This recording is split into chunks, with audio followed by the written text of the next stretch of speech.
Olá pessoal, tudo bem? Vamos então retomando as nossas gravações acerca do direito sucessório. Lembrando que dentro da sucessão em geral, nós já trouxemos as chamadas disposições introdutórias, né? Que será o nosso tópico 1 de 7 que nós veremos aí nessa sucessão em geral. De qualquer forma, o tópico número 2 diz respeito à chamada administração da herança, ou melhor dizendo, herança e sua administração. Herança e sua administração está talhado, cunhado, esculpido nos artigos 1791 e vai até o 1797 do Código Civil, tudo bem? Então, para falarmos de herança e sua administração, primeiro detalhe, temos que começar a falar justamente de herança. O que é herança? Gente, herança traduz, em verdade, o conjunto de bens que é deixado pelo morto. Então, herança é o conjunto de bens deixado pelo morto. Ocorre que o direito ele criou uma ficção, né? O direito, então, na verdade, ele inventou uma terminologia que seria dada para a junção desse conjunto de bens. Qual que é essa terminologia? É o espólio. Então, o que é o espólio? O espólio traduz uma universalidade. É um ente despersonalizado, mas é como se fosse uma coisa só. Herança, o conjunto de bens. Esse conjunto de bens dá origem a um só espólio. É esse espólio que, na verdade, acaba aí sendo vislumbrado dentro de um processo de inventário. De qualquer maneira, eu quero ratear o estudo da herança em 3 partes. Em outras palavras, já que o tópico é herança e sua administração, dentro de herança, quero fazer um rateio aí em 3 partes. A primeira parte é justamente a ideia do chamado do Instituto condomínio eventual pró-indiviso. Então, condomínio eventual pró-indiviso. Mais uma vez, terminologia em latim, condomínio eventual pró-indiviso. Gente, eu disse que a herança é o conjunto de bens. Esse conjunto de bens dá origem a um só espólio. Tudo bem? Ai, mas prof, você não sabe. Tem vários herdeiros e um só espólio. Então esses herdeiros eles vão ter o condomínio, ou seja, todos exercendo o domínio daquele espólio. Tudo bem? Só que esse domínio é um domínio eventual. Por que eventual? Porque obviamente que esse domínio, né, ele vai, uma hora, em um determinado momento, ele vai ser rateado.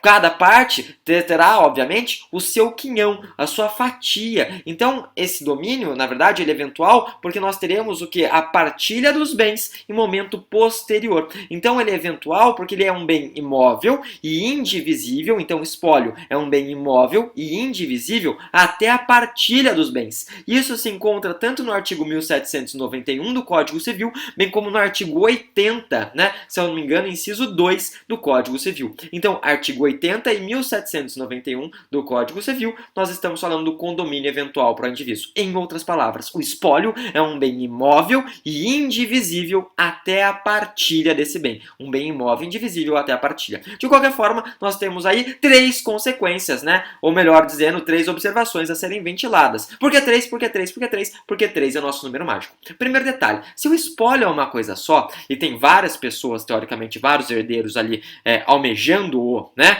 É necessário observar que enquanto nós não fizermos essa partilha, não é possível a chamada cessão singular. Não é possível, então, na verdade, que uma dessas partes, um desses herdeiros, ele venha a querer vender esse bem, né? Ou seja, ceder esse bem singularmente, sem autorização dos demais. Essa é a primeira observação. Enquanto nós falarmos de um espólio, um bem imóvel e indivisível, a ideia de um condomínio, não se admite a cessão singular desse bem. Isso se encontra, se eu não me engano, salvo engano, no artigo 1793, no seu parágrafo 2º, né? 1793, parágrafo 2º, tudo bem? De qualquer forma, não se admite a cessão singular. Segunda observação.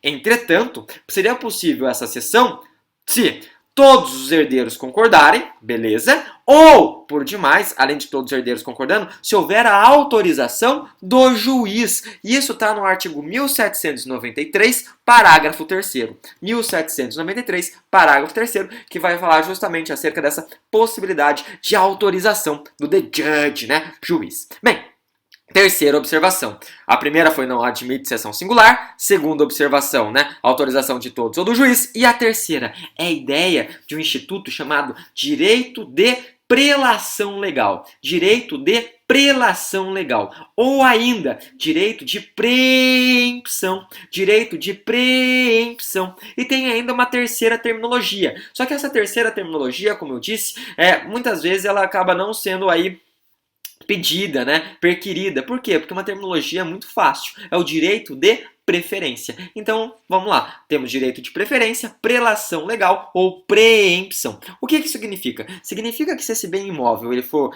vendido para terceiro, os outros herdeiros eles vão ter a preferência em face desse terceiro, desde que eles ofereçam tanto por tanto, ou seja, a mesma quantia que foi paga, né, para a pessoa que realizou aí, obviamente, a venda. Então, tanto por tanto, tanto por tanto. E ele pode exercer esse direito de preferência dentro do hiato, dentro do testício, de 180 dias contados a partir da transmissão do bem, né? Contados a transmissão do bem. Isso se encontra no artigo 1794, né? Tudo bem. Então, falamos o primeiro detalhe, que é justamente dentro da herança, o Instituto do Condomínio Eventual pro indiviso. Segundo instituto que eu quero falar dentro de herança, é o instituto denominado de intravires hereditatis. Intravires hereditatis. O que significa isso? Gente, quando a pessoa morre, né, os seus herdeiros, eles não ficam com as dívidas, né? Ou seja, se na verdade tiver aí um número superior de dívida, eles não vão responder por forças superiores ao encargo, ou seja,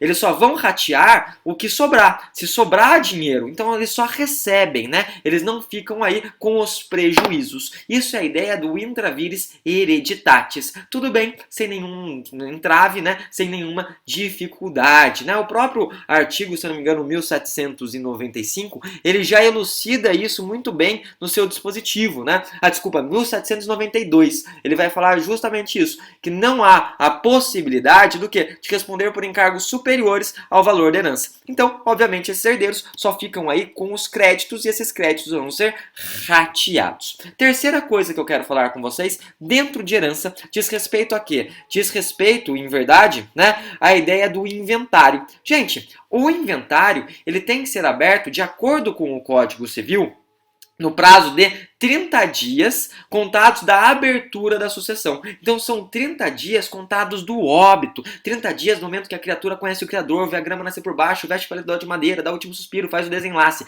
30 dias contados, então, da abertura da sucessão, nós temos que fazer a abertura do inventário. Gente, e se eu não faço a abertura dentro desse prazo? Se eu não faço a abertura dentro desse prazo, terá a sanção. Essa sanção diz respeito, então, somente a encargos de natureza fiscal, né? Ou seja, vai pagar aí uma certa multa, né? De qualquer forma, o que é interessante falar? É interessante falar que o Código Civil, ele é do ano de 2002. E o que acontece? Acontece que o CPC, o novo Código de Processo Civil, ele é do ano de 2015. Então, se a gente for analisar o critério de antinomia, né, ou aquela ideia de conflito aparente de normas, nós temos 3 critérios que vão resolver eventual problema. Nós temos o critério hierárquico, né, ou seja, norma superior sobre norma inferior, CPC e CC estão no mesmo patamar, tudo bem? Critério da especialidade, ambos falam do direito sucessório, então também nos solve. E o último critério, critério cronológico, lei posterior prevalece sobre lei anterior. Por que você está falando disso? Porque o Código Civil ele traz o prazo de 30 dias.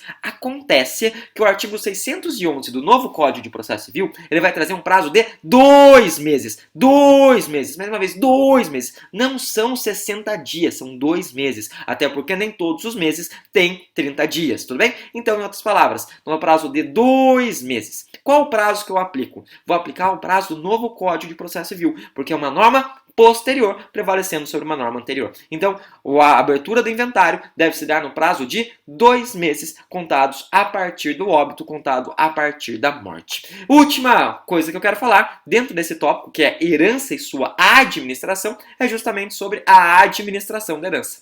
Então, já falamos do de herança. Quero conversar com vocês sobre a administração. O que você quer falar? Gente, quem administra o inventário, muitas vezes é o inventariante. Tudo bem, sem crise, sem óbice, esse inventariante pode ser aí substituído também, sem grandes entraves, sem grandes dificuldades. O que é importante dizer? É importante dizer que antes desse inventariante ser nomeado, nós temos um rol desenhado, né, cunhado aí pelo Código Civil, porque fala acerca da administração provisória. Muitas vezes é esse administrador provisório que tornar-se-á inventariante.